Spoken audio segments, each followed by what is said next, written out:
Le combat que je mène depuis 10 ans, c'est de rapprocher l'emploi de l'habitat, éviter que beaucoup d'actifs, qui soient entrepreneurs, mais surtout les télétravailleurs, donc les salariés dont les métiers peuvent se pratiquer à distance, évitent de passer du temps dans les transports, évitent de consommer de l'énergie, du carburant, évitent de polluer et surtout redeviennent des vivants des territoires qui pour certains sont devenus des territoires dortoirs et pire encore pour d'autres ont perdu des habitants parce qu'il n'y avait plus d'emplois et que les emplois étaient davantage concentrés dans les grandes villes.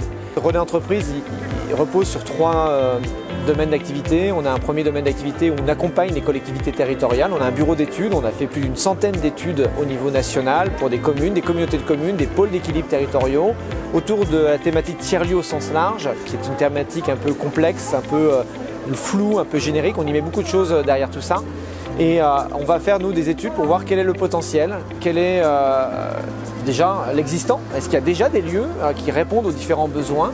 Et puis on va dimensionner les réponses en fonction des immobiliers disponibles. Est-ce que l'immobilier est adapté aux attentes de ceux qui recherchent un lieu soit de rencontre, soit un lieu au contraire de concentration? Le maillage, parce que la zone d'influence d'un tiers-lieu est assez courte. Donc ça, c'est notre premier métier. Le deuxième métier, c'est qu'on est une enseigne. On est la première enseigne nationale d'espace de télétravail. C'est-à-dire qu'un lieu peut avoir sa propre identité, s'appeler le canapé, la cafetière, qu'importe.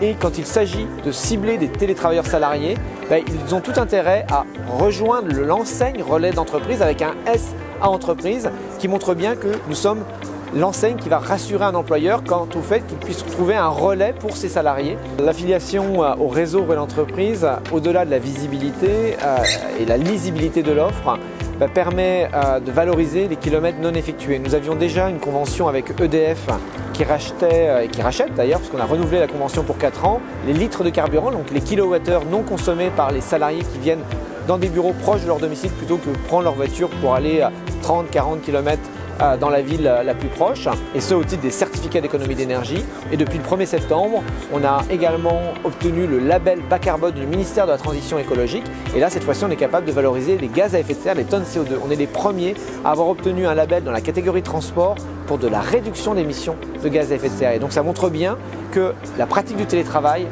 dans des lieux proches du domicile contribue à la réduction des gaz à effet de serre.